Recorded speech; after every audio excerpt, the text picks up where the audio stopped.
Penso que esta comunidade entrou no inferno por um lado e de alguma maneira saiu do outro. Quando as chamas atravessam os continentes do mundo, elas podem destruir tudo em seu caminho no nosso planeta feroz.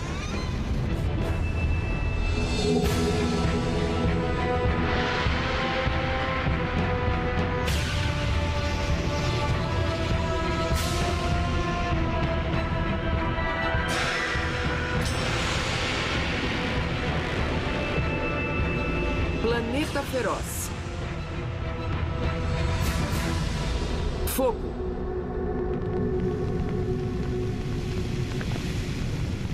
Desde antes do aparecimento do homem, tem havido incêndios naturais nas nossas florestas. Enquanto a vida em nosso planeta evoluiu, ela aprendeu a coexistir com o fogo. Algumas árvores têm cascas tão espessas à prova de fogo que, mesmo que o fogo devore a sua folhagem, seus troncos sobrevivem para florescer no ano seguinte.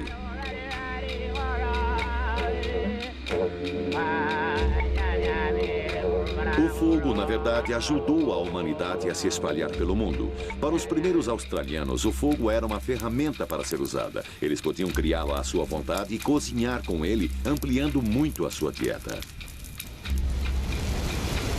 E eles queimavam áreas secas para incentivar o crescimento de novas plantas que trariam caça.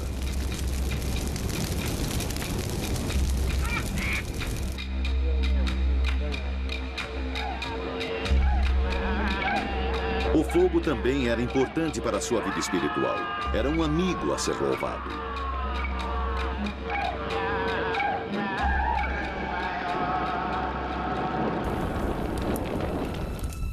Existem 3 tipos principais de incêndios generalizados. Os incêndios nas florestas são enormes, porém lentos, porque lá existe pouca vegetação rasteira para alimentá-los.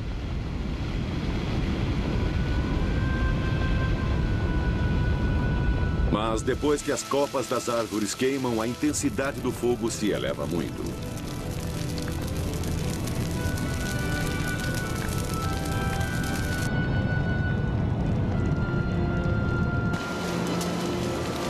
O segundo tipo, fogo em mata, queima campos abertos com vegetação baixa. Gravetos e gramas secam com facilidade e queimam ferozmente. O fogo se espalha mais rapidamente, mas sua temperatura é inferior àquela dos incêndios das florestas.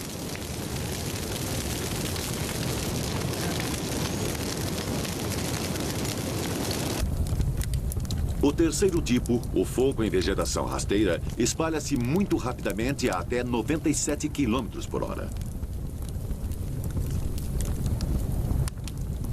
Ele queima intensamente, mas brevemente, e as temperaturas são relativamente baixas. Mas o pior de todos os incêndios é aquele dos eucaliptos australianos. As árvores são tão ricas em óleos inflamáveis que a atmosfera em torno delas praticamente se torna explosiva.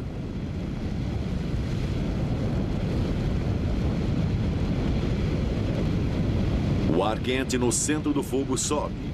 E ar novo é aspirado para dentro dele. Este vento sopra as chamas, criando uma tempestade de fogo que se auto-perpetua e é incontrolável.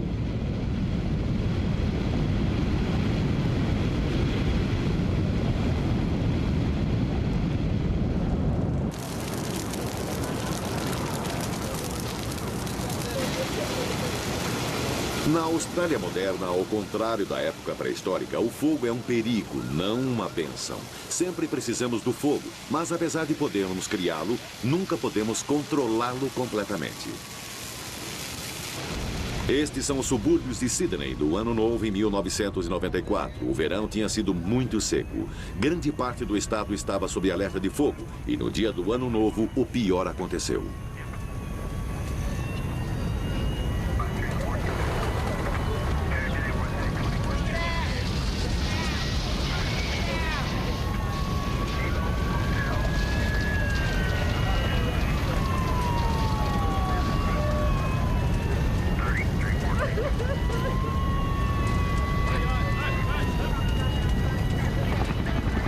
O fogo pode ter sido o amigo do caçador e coletor, mas para a sociedade urbana é um inimigo mortífero. Centenas de casas foram queimadas até o fim. 4 pessoas morreram nas chamas.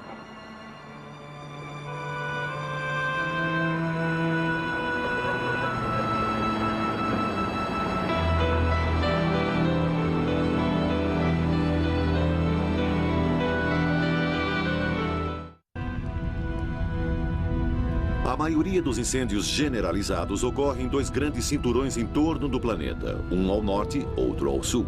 A América é o cinturão do norte. Todos os anos, com a chegada da primavera, os incêndios começam.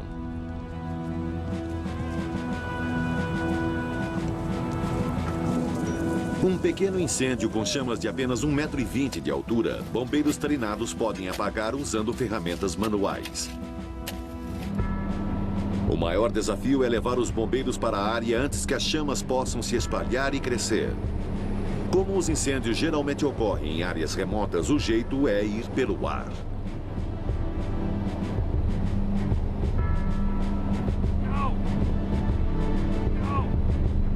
Estes são os bombeiros de elite, os Smoke Jumpers. São paraquedistas.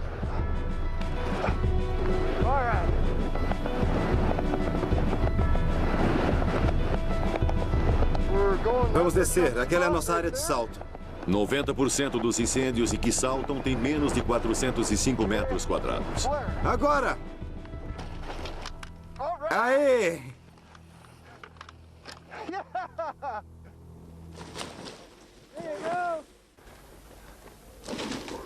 Apesar dos incêndios serem pequenos, saltar no meio deles é extremamente perigoso.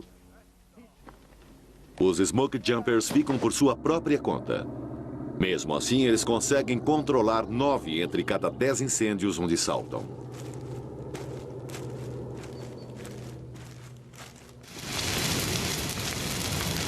Depois que as chamas chegam a 2,5 metros de altura, então os bombeiros precisam de mais apoio.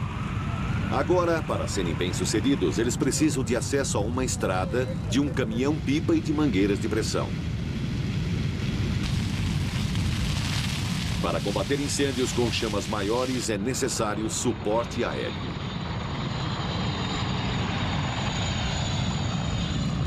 Helicópteros grandes, helicópteros pequenos, bombeiros. Pode haver milhares num único incêndio.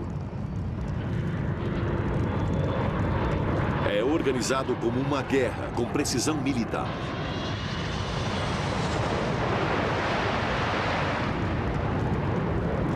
Nosso plano é abrandar o incêndio com os helicópteros, onde podemos entrar e trabalhar. Nossa primeira meta, antes de qualquer coisa, é que ninguém saia ferido. Segurança. Não há nada lá pelo que vale a pena se ferir. Todo ano, os primeiros incêndios começam no sul dos Estados Unidos. Em 1996, o inverno no Texas tinha sido seco e a primavera estava quente. No final de março, houve uma seca. O que restava da vegetação do ano anterior estava seco como um pavio.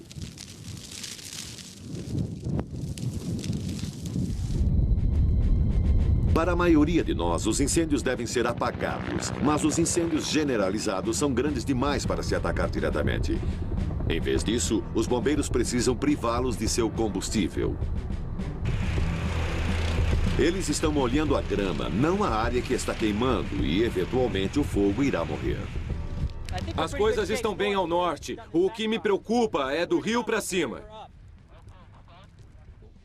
Parece que tem uma passagem sobre o rio. Certo, bem aqui, veja. Comece pelo rio e vá o máximo que puder para o norte.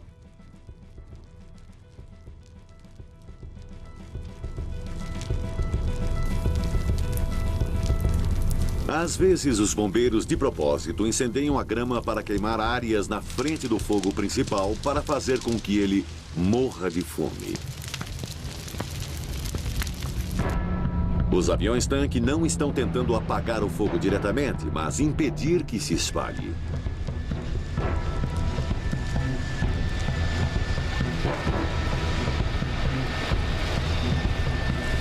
Bulldozers são usados para abrir um aceiro, raspando a grama e o combustível da superfície, deixando uma faixa de terra nua que o fogo não pode saltar.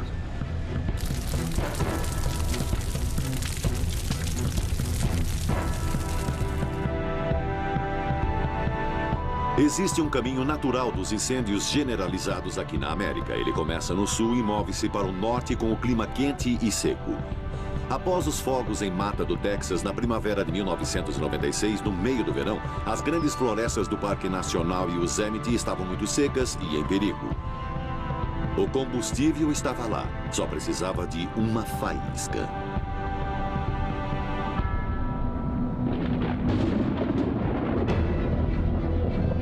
No dia 14 de agosto, ela veio. Recebi o chamado perto das 5 da manhã, ouvi o barulho dos raios ao longe e fiquei repetindo para mim mesmo, bom, é no vale, não é na floresta. O capitão Walls me telefonou e disse que tinha estado em Smith Peak e ele viu 5 clarões na noite. Clarões da noite, fogo provocado por raios.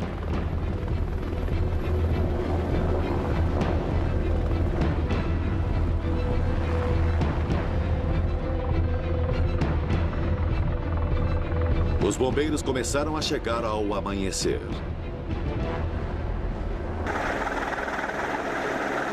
Rob Delmans e Marianne Harding fizeram rapel do helicóptero sobre o maior de todos os incêndios. Tínhamos visto 4 focos e mais relatos estavam chegando. Sabíamos que ia ficar difícil.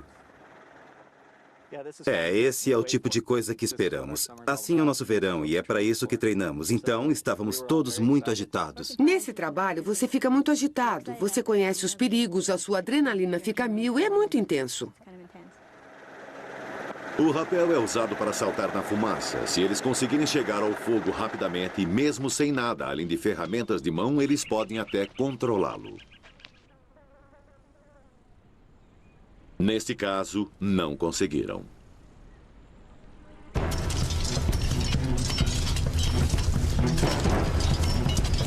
A primeira equipe de terra chegou ao fogo até às 10h02. Podíamos ver do outro lado do morro. Parecia que tínhamos 12 quilômetros quadrados. Podíamos ver as chamas e parecia que tinha o potencial de alastrar. E se alastrou. Ao meio-dia, ele cobria 20 quilômetros quadrados. Às 2h30, mais de 40 quilômetros quadrados. Sua primeira tarefa era abrir um aceiro, uma faixa de terra limpa e nua para diminuir o progresso do fogo. Nós estávamos subindo o morro e depois, rapidamente, estávamos indo para o lado, porque o fogo avançava mais rápido do que abríamos aceiros. Sabíamos que estava ficando fora de controle. Acho que ao meio-dia eles disseram certo, perdemos, está perigoso. Eles tinham de sair. Agora, 11 focos de incêndio separados estavam queimando na área. Eles precisavam de reforços. Nos 14 dias seguintes, 3.500 bombeiros foram trazidos pelo ar, inclusive do Alasca e de Porto Rico.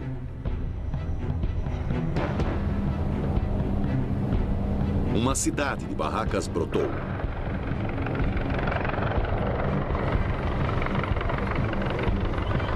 Apesar do acampamento estar a vários quilômetros do limite do fogo, as equipes viviam e trabalhavam sob uma opressiva nuvem de fumaça. Tudo de que precisavam tinha de acompanhá-los. Cozinhas, lavanderias, paramédicos, telefones, tudo para dar apoio aos bombeiros na linha de frente tinha de ser trazido. A primeira tarefa era tentar evitar que o fogo se alastrasse. Isso significava abrir quilômetros de aceiro. Precisamos ficar muito atentos nesta área. Certo.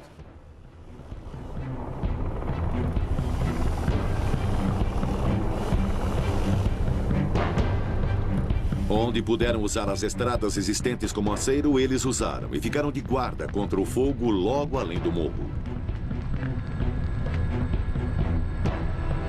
Do ar, um aceiro é tão estreito que mal é visível. Um incêndio poderia saltá-lo mesmo com um vento moderado.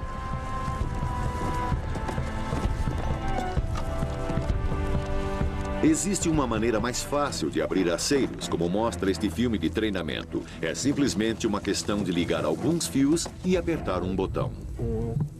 3, 2, 1.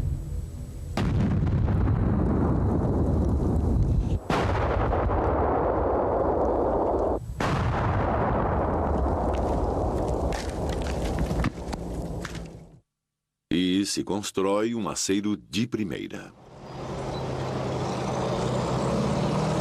Os bulldozers também abrem aceiros rapidamente, mas não se permite que os bombeiros os usem nos parques nacionais por motivos óbvios.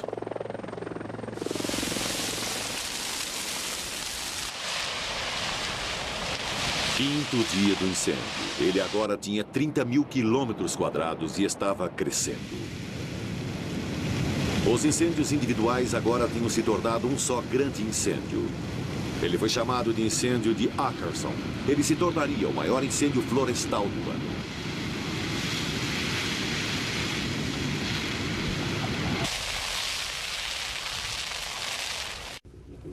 Ed, que suporte aéreo vamos ter hoje? Bom dia. Hoje, novamente, teremos 5 helicópteros tipo 1 para dar suporte ao limite ocidental do incêndio. Quando trabalharem nos aceiros hoje, prestem atenção aos helicópteros que vão estar lançando de 57 a 7.500 litros de água. Cuidado com pedras rolando, galhos de árvore. Prestem muita atenção. Obrigado.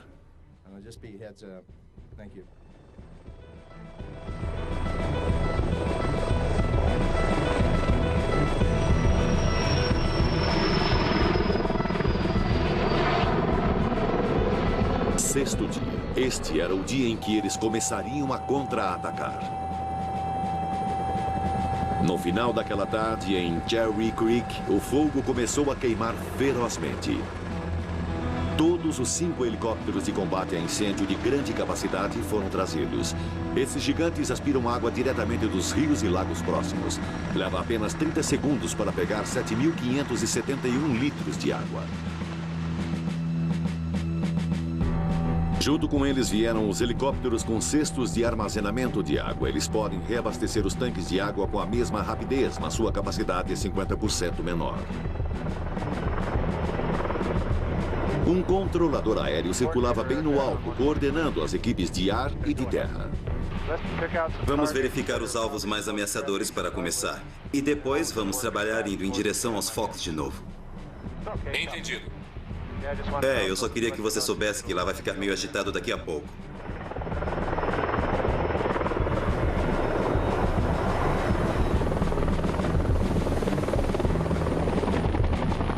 Como sempre, com o passar do dia, a temperatura aumentou e reforçou o fogo. Até então, já tinha se espalhado em mais de 52 mil quilômetros quadrados e meio. Nesse momento, apenas 10% do fogo estava contido por aceiros.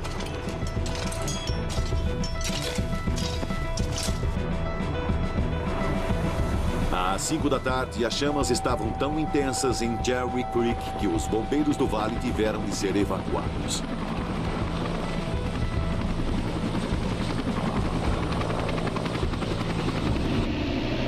Equipe de terra, prepare-se para a retirada.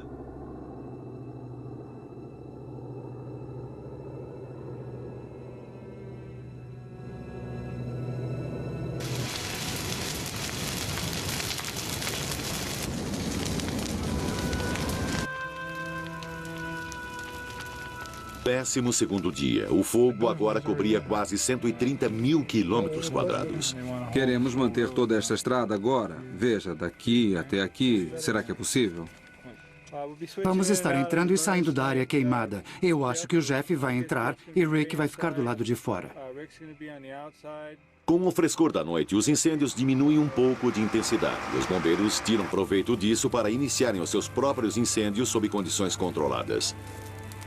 Eles iniciam os seus focos de incêndio propositais para ampliar o aceiro, queimando de 40 a 90 metros mais de floresta entre eles e o incêndio.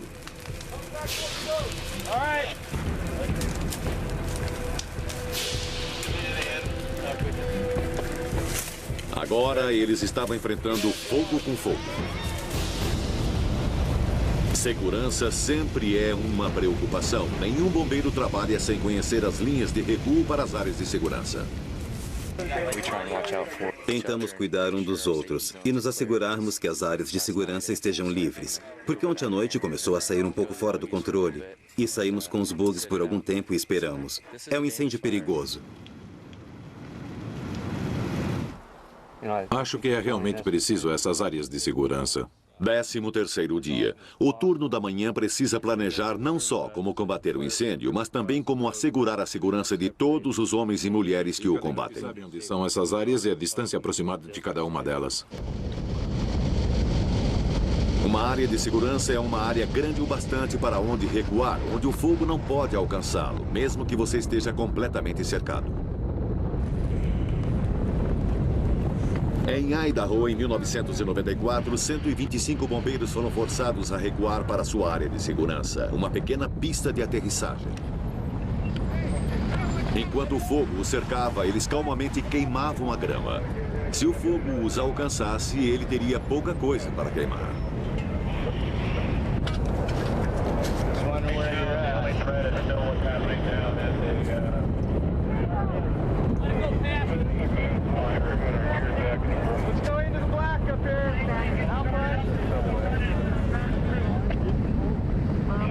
Depois, eles se sentaram silenciosamente sobre as cinzas e esperaram. Afortunadamente, todos sobreviveram e sem ferimentos. Não há como combater um incêndio em completa segurança. É sempre um trabalho arriscado. No incêndio que devastou a montanha Storm King, no Colorado, em julho de 1994, 14 bombeiros morreram. Só naquele ano, 35 pessoas perderam a sua vida combatendo incêndios em toda a América. O incêndio ficou muito grande, muito rápido e foi mais rápido que nós. Ele se alastrou com uma rapidez incrível.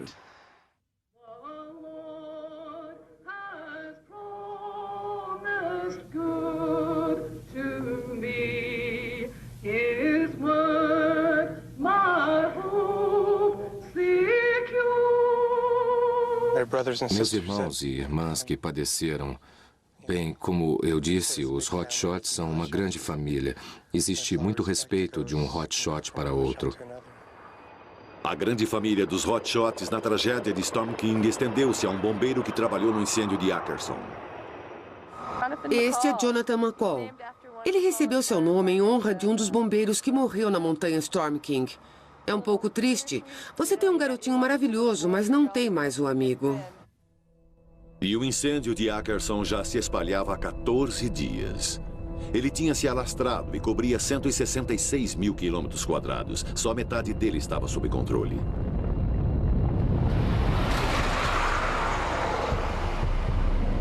Mais equipes dos hotshots foram mobilizadas. A equipe Flathead de Montana tinha acabado de combater outro incêndio. A quantidade de bombeiros finalmente tinha alcançado o seu auge. Os hotshots da equipe Flathead tinham dirigido o dia todo. Agora eles precisavam montar suas barracas e dormir o máximo possível, porque às 6 da manhã eles tinham de trabalhar no aceiro.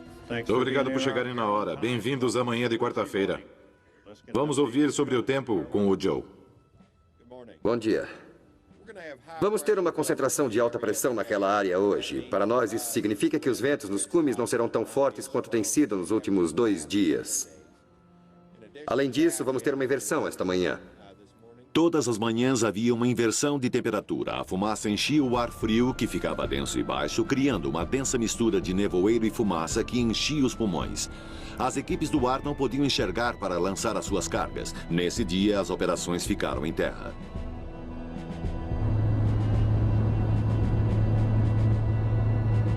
Quando os hotshots da equipe Flathead se dirigiram para o incêndio às 6 da manhã, eles não dirigiram através da neblina, mas sim da fumaça.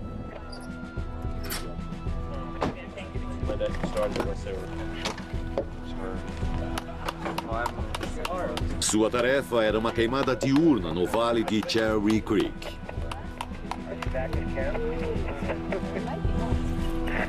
Ranch 4, go ahead. Antes de poderem partir, o observador da equipe tinha de verificar a umidade. Se fosse menor que 20%, o fogo pegaria e queimaria mais ferozmente. Grupo 4, prossiga. Volte ao entroncamento onde estávamos conversando e traga o outro observador de campo com você.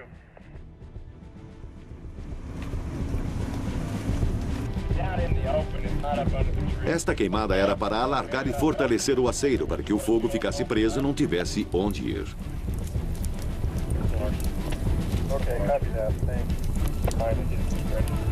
Vamos subir cerca de 366 metros.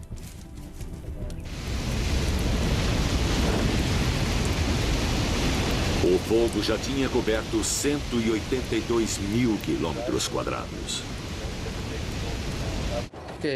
Certo, bom dia. Vamos começar olhando aqui em cima para o norte, perto do lago Eleanor, e determinar o que vamos fazer quando chegarmos entre os dois lagos, o Eleanor e o Hat Hatch. E vamos entrar diretamente o máximo que pudermos. E tentaremos fechar esta parte aqui, de cima. O vento estava levando o fogo para o nordeste, em direção a um grupo de lagos. Lago Cherry, Lago Eleanor e o Lago Hatch Hatch. O plano era usá-los como um bloqueio, e se os lagos pudessem ser ligados por um aceiro largo, não haveria como o fogo passar. Ia ser difícil. Partes da área eram remotas e algumas das equipes teriam de ser supridas pelo ar.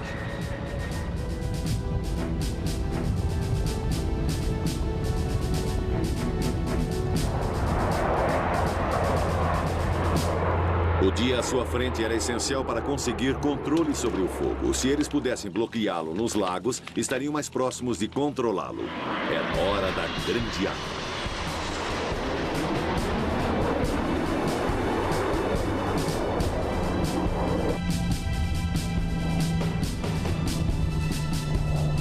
A água das aeronaves é misturada com um anti-chama. Ele evapora mais lentamente e penetra mais profundamente. O corante vermelho ajuda os pilotos a visualizar as áreas já tratadas. C'est le plus violent incendie jamais vu à Marseille depuis 5 ans. Voilà plus de 7 heures qu'il fait rage. Il a débuté vers midi dans une décharge de Septem-les-Vallons. Et puis il a progressé vers l'est au rythme de 800 mètres à l'heure. Allez, validez de suite. Em muitas outras partes do mundo, os aviões-tanque têm um design diferente. Na França, os incêndios são frequentes na seca costa mediterrânea. O mar está sempre por perto. C'est incroyable, effroyable.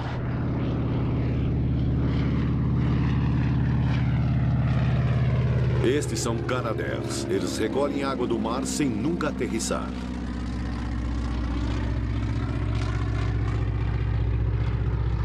Eles carregam 5 toneladas de água em apenas 8 segundos.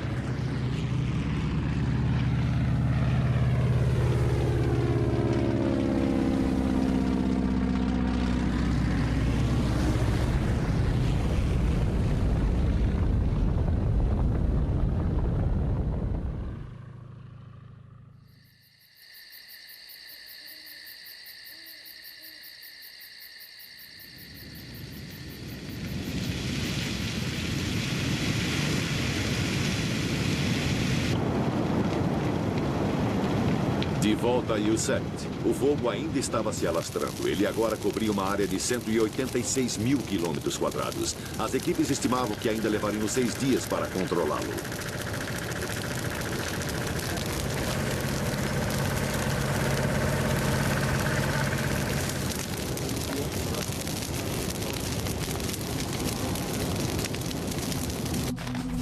Estou pronta para a água. Está a caminho. Agora, os bombeiros estavam defendendo 72 quilômetros de aceiros.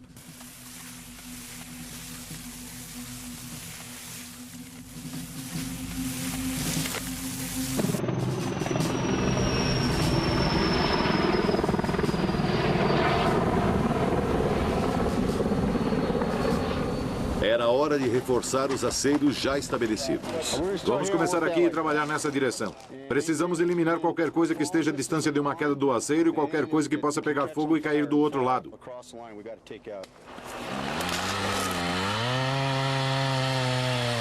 Uma árvore caída cria um vão no aceiro. O fogo pode correr para onde quiser.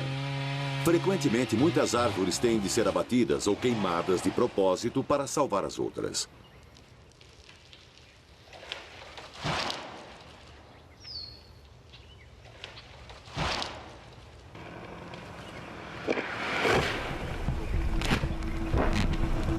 Algumas árvores só podem ser derrubadas com explosivos.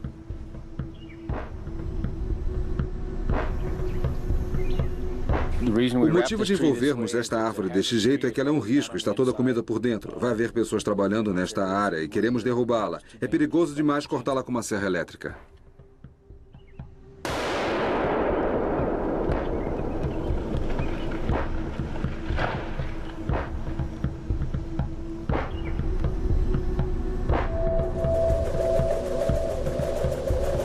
Em qualquer lugar do mundo onde se combate incêndios, o meteorologista é essencial. Para entender um incêndio, você precisa conhecer o clima. Preparar, apontar, já. 251.1, 49.0. O vento é crucial para um incêndio se alastrar. A umidade alta diminui a velocidade de um incêndio. 286.8. O ar seco incentiva o alastramento do fogo. A chuva o mata. A informação do meteorologista decisivamente afeta os planos do comandante. E a pior notícia que ele pode passar é que ventos fortes estão a caminho. É fácil lidar com um pequeno incêndio no ar parado, mas adicione uma brisa e tudo fica mais difícil. Um vento de Santa Ana de 97 km por hora torna ainda mais difícil.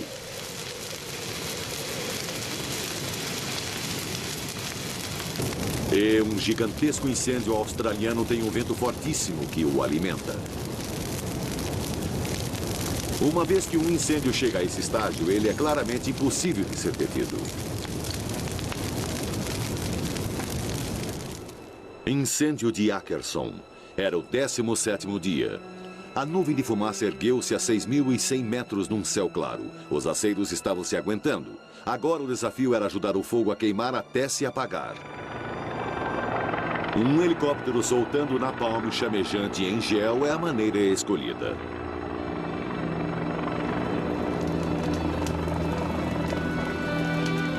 Agora, com um pouco mais de segurança, eles também usam bolinhas de ping-pong incendiárias.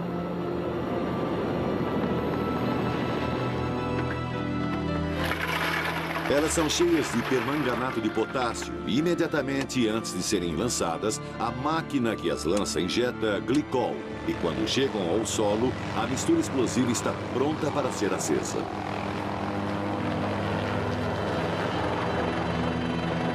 O plano era queimar áreas da floresta ainda dentro dos aceiros e assim eliminar o risco do incêndio começar novamente. Esta era para ser a maior queimada controlada do incêndio de Ackerson.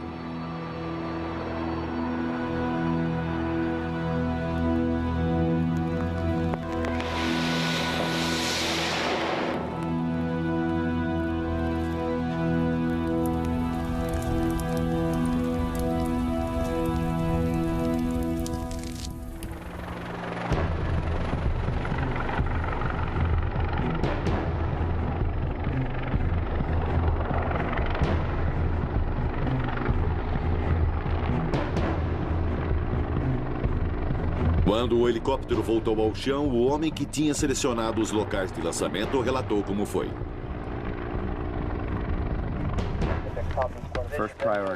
O nosso primeiro passo era fortalecer as defesas bem aqui e, em seguida, lançarmos a carga lá dentro. Não deu para entrar aqui, ainda tem muita fumaça. Não acho aconselhável entrar e queimar novamente essa noite. Vamos planejar para amanhã de manhã. Certo. Obrigado. 20º dia.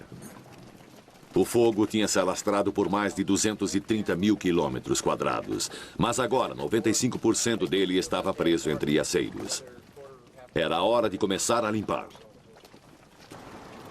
O helicóptero não pode decolar quando a fumaça desce por causa das camadas de inversão.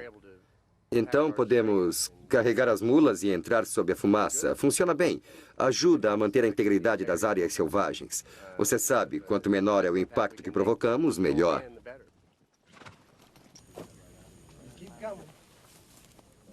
Havia material espalhado por centenas de quilômetros quadrados. Parte do terreno é tão acidentado que a melhor maneira de levar as cargas era em tropas de mulas. As mulas fazem um dano mínimo ao ambiente do parque. E, em apenas uma viagem, eles recuperaram várias toneladas de equipamento, incluindo 1.220 metros de mangueiras.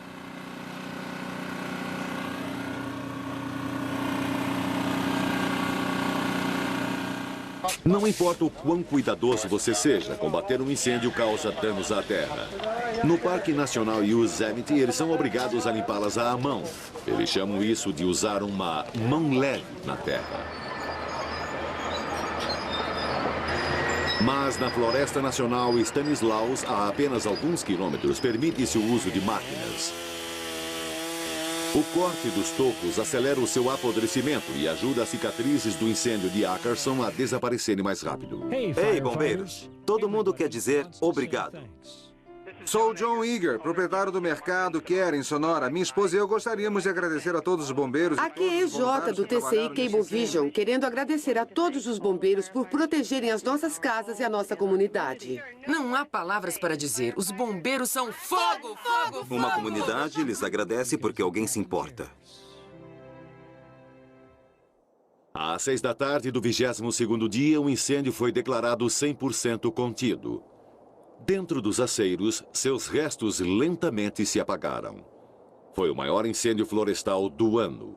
Mas a temporada de incêndios ainda não havia terminado. Após o longo e seco verão, os incêndios ocorrem no sul da Califórnia durante todo o outono. Os piores são levados pelos ventos de Santa Ana, que descem das montanhas.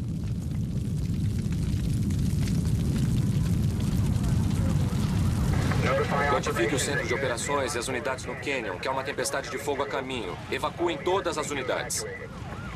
Estes são incêndios em mata, breves e intensos, e matadores em potencial. Esta é Malibu, em 1993. Durante um incêndio que durou 7 dias, 323 edifícios foram perdidos e 3 pessoas morreram.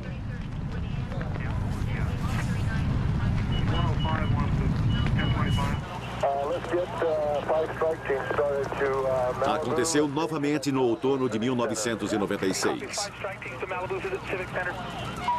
O fogo começou nos canyons, atrás da costa, numa tarde de outubro.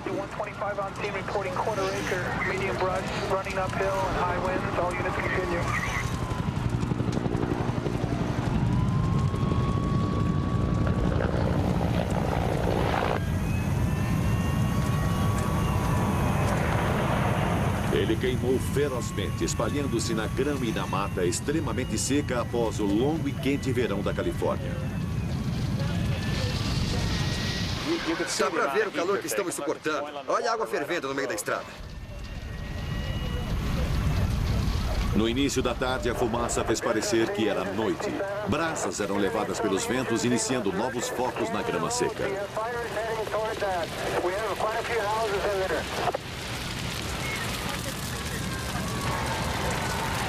Podemos ver um incêndio ali. O capitão vai atacar aquela área. Tentar ganhar algum espaço. O que ele está fazendo é tentar queimar rapidamente a grama entre os caminhões e o fogo. Se ele conseguir reduzir o alimento do fogo, irá atrasar seu avanço. Não deu certo. Vamos dar fora daqui, pessoal. Vamos sair daqui logo.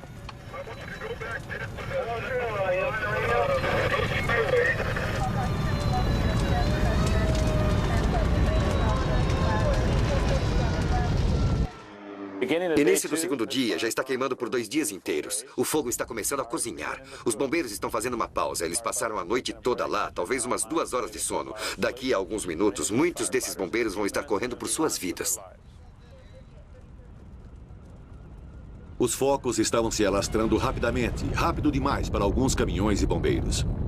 O incêndio está começando a subir por este canyon, que chamamos de Malibu. Uma equipe estava atravessando o declive e ficou cercada. E agora mesmo eles estão cercados lá, onde você vê aquela quantidade incrível de energia sendo liberada. Vários bombeiros vão ter queimaduras.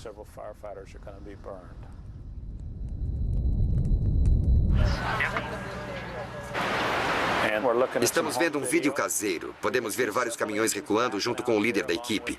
Existem 2 caminhões presos no caminho que estão sendo impactados pelas chamas e calor.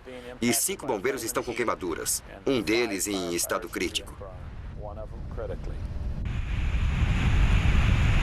20.250 quilômetros quadrados queimados, 5 casas e 5 trailers foram destruídos. Felizmente, ninguém morreu, mas 11 pessoas ficaram feridas. Este foi o primeiro de muitos incêndios violentos que assolaram o sul da Califórnia nos 45 dias seguintes. Enquanto o incêndio em Malibu estava queimando 193 quilômetros ao sul, o mais destrutivo fogo do ano tinha começado em Harmony Grove.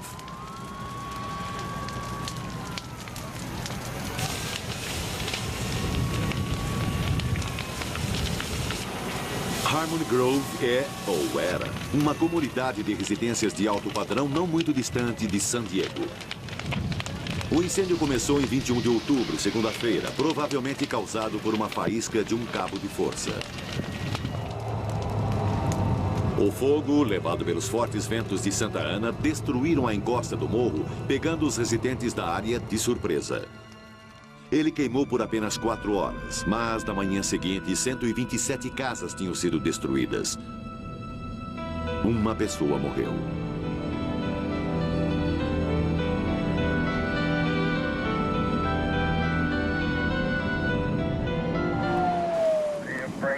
Depois de Harmony Grove, veio o incêndio de San Bernardino.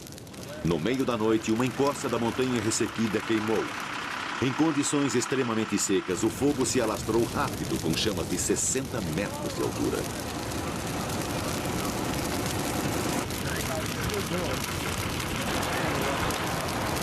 A cada ano, em todo o mundo, os incêndios trazem terror e deixam tragédia em seu rastro. É compreensível que devamos procurar controlar tal terrível poder natural.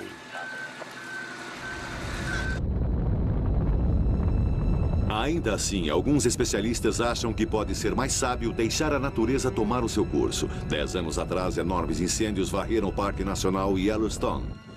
No auge dos incêndios, havia quase 10.000 bombeiros.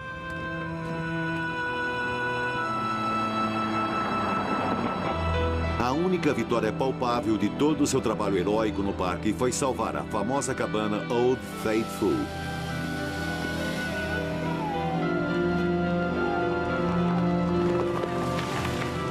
Mas agora muitos acreditam que todos os esforços dos bombeiros não salvaram um só hectare de floresta, nem diminuíram o avanço dos incêndios em um único dia.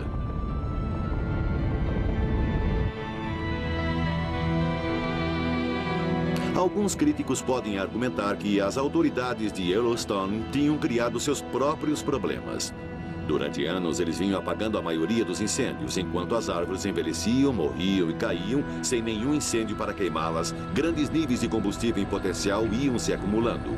Quando o ano da seca terrível chegou, Yellowstone queimou completamente fora de controle.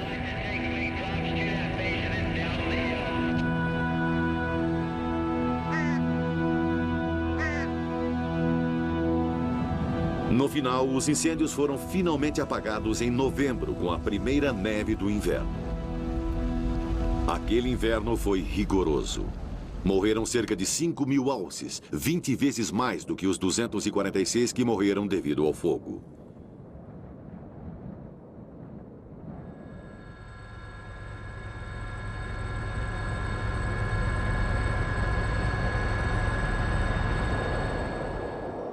Muitos dos pinheiros de Yellowstone são da espécie Pinus contorta e evoluíram para tirar vantagem de um incêndio.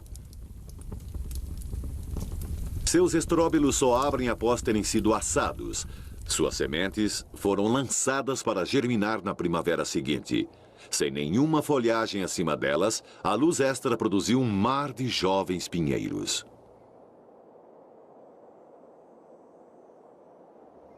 E tenros prontos de grama nasceram, onde nenhuma grama antes crescia. Os alces agora podiam pastar onde antes havia um deserto de agulhas de pinheiros secas. Com as novas pastagens, sua população tornou-se 25% maior após o incêndio.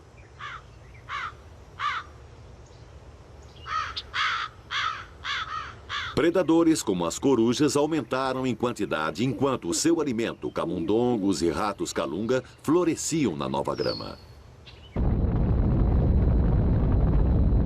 Os biólogos agora sabem que o fogo é um fenômeno natural e que pode ser uma coisa boa.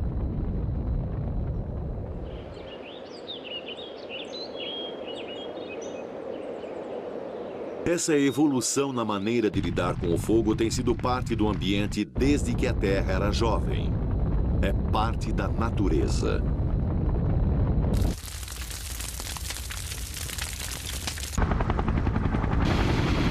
Então, se os incêndios fazem parte da paisagem natural, por que, se não ameaçam as pessoas, nós os apagamos? A pergunta agora está sendo feita no mundo todo.